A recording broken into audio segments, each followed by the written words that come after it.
And it's a chance for us to really, I think, dialogue, about this idea of a self. And I wrote down what those topics were for the 4 weeks. The first one is going past evidence. So that's how we're looking for proof of our spiritual development, whether that's in successful coaching practice or whether that's in some increased revenue or better relationship or something that we look for. And again, we're missing what we already are. So we'll just sort of take a look at that together, and have a dialogue about that. And our stories will reveal insight, that we all can share and learn from. And then the second part is beyond experience. And that's about how we've had beautiful experiences, spiritual experiences, perhaps, beautiful states of mind. And then we can get into a low, funky, not so beautiful state of mind and think that means something. And so what I'd like to speak to, even in, as I said, this morning I was feeling a little bit tired and a kind of a heaviness of emotion or whatever it was. And then there's this tendency to think, oh, I've lost it.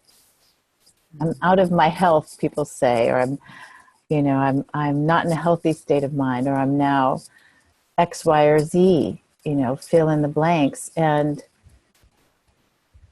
this is just the play of emotion, thought and emotion, and to look at that and to see that at the heart of it still is this pure thought, pure mind, pure consciousness at the core.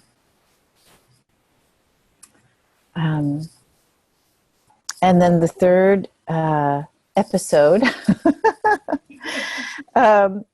is beyond roles and movements. So seeing beyond our attachment to even the three principles movement and the way we can get sort of identified with it. And then it becomes a bit of an us and them, with the world rather than a flowing.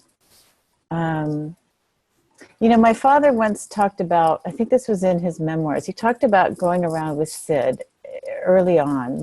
Were going to maybe universities, and it was stories I wasn't old enough to really pay attention to what was happening. I didn't know what was happening with my father most of the time because I had my own world, which was my beautiful childhood world.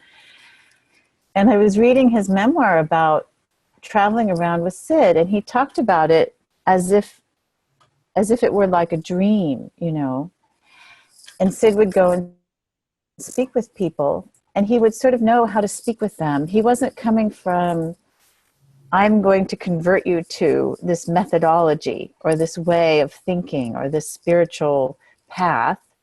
He was coming from this very organic, I feel you and I hear your questions and your struggles, and here's what I have to offer in service to you. If that makes sense, if you can see the difference or feel the difference. And so that's what we'll be speaking to, is there's a way that we get a little hyped up around sharing, and we want to bring all these people to the conference or to the workshop, and then we forget the simplicity of, Mama Leela on the beach with Richard. Just talking or not talking, just being. And that's nice because it takes the pressure off, and it also takes some ego out, because we can get, it's up to me to convert all these people. Whatever it is, this is so common. It's just the way we work as humans. We identify with something, and then it's like, okay, this is the good thing because I'm part of it, and everyone should get involved, You know, it could be Buddhism, it could be Christianity, it could be some kind of self-help approach. And again, we're just caught in the form. We're just caught up in the form again. So if you were to really title the whole series, it could just be, you know, the form and the formless. You know, really coming back to the formlessness, which is beyond and before and within all movements. And that's what the last class speaks to, is playing the game of life. We do live in a world of form. We do have these sort of human tendencies or soul tendencies to want to be with people and to offer comfort and to be comforted and to be social and to be supported. And yet we get confused about where to get that, you know, and how to just sort of relax into the wisdom and the flow, rather than creating ideas about where that would be found or who to find that from or how come it's not coming from here or there, but really sort of surrendering to this intelligence of mind to see where that comes from when we let go of thinking that we'll get it from somewhere or someone or some circumstance.